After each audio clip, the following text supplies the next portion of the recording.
நீங்கள் என்ன நினைக்கிறீங்களோ அதுதான் சரி. ஏன்னா நீங்கள் நினைக்கிறது தான் நடக்கும். The most powerful thing is not somebody's thoughts. That is your inner thoughts. நாம் பெரும்பாலும் நம்ம இன்னர் தாட்ஸை பற்றி கவலைப்படுறதே கிடையாது. அதை கண்டமேனிக்கு வச்சுக்கிறது. என் வாழ்க்கை எப்படி போகுது, எவ்வளோ நல்ல வாழ்க்கை கிடைச்சாலும் அனுபவிக்கலாம் இல்லை. நம்மளுக்கு அனுபவிக்கிறது ஒரு பயம்.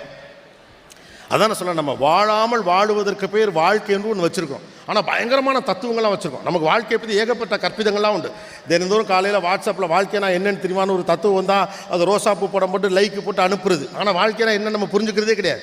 வாழ்க்கைங்கிற ஒரு டெம்ப்ளேட் இல்லை. உங்கள் வாழ்க்கை வேறு, என் வாழ்க்கை வேறு. இப்போ கூட நீங்கள் கேட்டிங்கல்ல, இவர் கோட்டு போட்டு வரலையா, ஒவ்வொருத்தருக்கும் அடுத்த ஒரு வாழ்க்கை குறித்து ஒரு கற்பிதம் இருக்குது. கோபிநாத் தூங்கும்போது கூட கோட்டு போட்டு தான் தூங்குவார் நம்புறவங்களாம் இருக்க வாய்ப்பு இருக்குது. அவர் வீட்டில் வந்து ஒரு ரேக் இருக்கும். அதை திறந்தீங்கன்னா பச்சல், ப்ளூ, மஞ்சள், சிகப்பு, வானவெளியில் இருக்கும் 7, 6 என்னது எத்தனை நேரம் இருக்குது தெரியல, அவ்வளவு கலரில் ஒரு கோட்டு வச்சுருப்பார். என்கிட்ட சொந்தமாக ஒரு கோட்டு கூட இல்லைங்கிறது யாருக்குமே தெரியுமா? எங்கிட்ட இருக்க ஒரு கோட்டு கூட என்கிட்ட கோட்டே இல்லை. தமிழ்நாட்டில்